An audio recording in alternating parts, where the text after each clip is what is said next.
Bagaimana kabar kalian pada hari ini? Semoga kalian semua dalam keadaan sehat dan bahagia ya. Sebelum kita mulai, jangan lupa subscribe, like, dan tekan tombol loncengnya supaya kalian tidak ketinggalan jika ada video terbaru.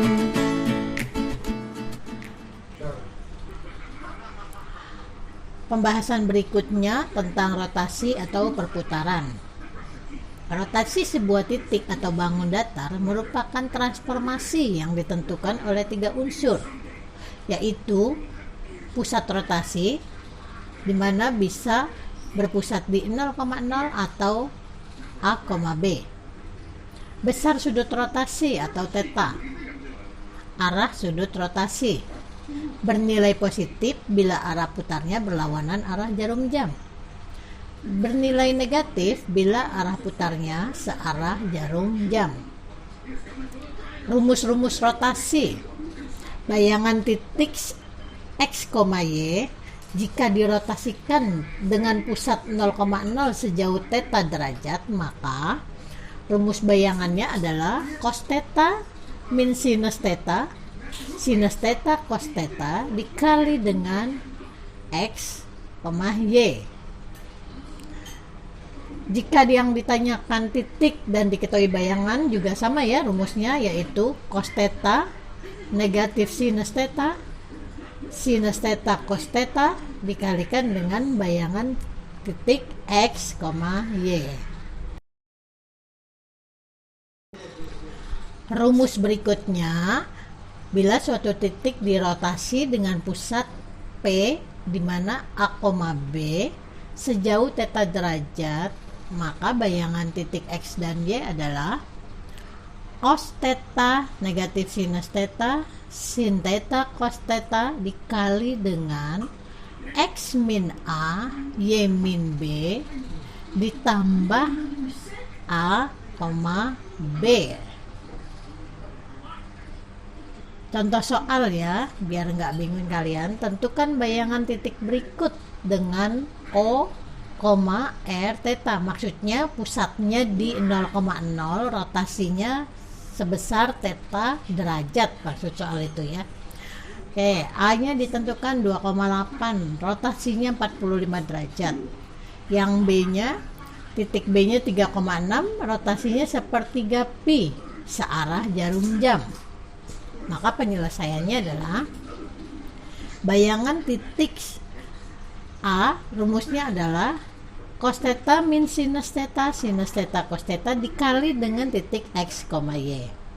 Kita masukkan aja ya, di sini kan rotasi 45 derajat, berarti cos theta-nya kita ganti jadi cos 45. Negatif sinus theta diganti dengan negatif sinus 45. Sinus 45, cos 45, kemudian kita kalikan dengan titiknya, yaitu 2,8. Sama dengan cos 45 itu setengah akar 2. Min sinus 45 berarti min setengah akar 2. Khusus untuk sudut 45 derajat, nilai sinus dan kosinusnya sama ya anak-anak, yaitu setengah akar 2. Sinus 45 kita tulis lagi setengah akar 2 juga, cos 45 setengah akar 2. Kita kalikan dengan titik 2,8. Kemudian kita sederhanakan menjadi bayangan titik XY adalah setengah akar 2. Kita keluarkan ya setengah akar 2-nya, sama dengan itu kan kita kalikan dengan 1 min 1, 1, 1. Karena bentuk yang pertama tadi itu kan setengah akar 2, negatif setengah akar 2, setengah akar 2, setengah akar 2. Jadi sekarang setengah akar 2-nya kita faktorkan, kita keluarin. Jadi kan sisanya adalah 1 min 1, 1, 1. Kemudian kita kalikan dengan 28. Nah, kalau udah seperti itu, setengah akar 2 dikali, nah 1 dikali 2 itu kan 2. Negatif 1 dikali 8 negatif 8. Oke, jadi 2 min 8 ya. Kemudian 1 dikali 2 ditambah 1 dikali 8, hasilnya 2 plus 8. Berarti setengah sama dengan setengah akar 2 dikali dengan negatif 6,10. sama dengan lagi min 6 dikali setengah hasilnya adalah min 3, akar 2 nya tetap. 10 dikali setengah hasilnya adalah 5, akar 2 nya kita tetap tulis. Berarti bayangan akhir dari titik A adalah min 3 akar 2, 5 akar 2. Penyelesaian untuk soal yang B, rumusnya adalah bayangan X dan Y adalah cos theta negatif sin theta, di bawahnya sin theta cos theta dikalikan dengan X dan Y.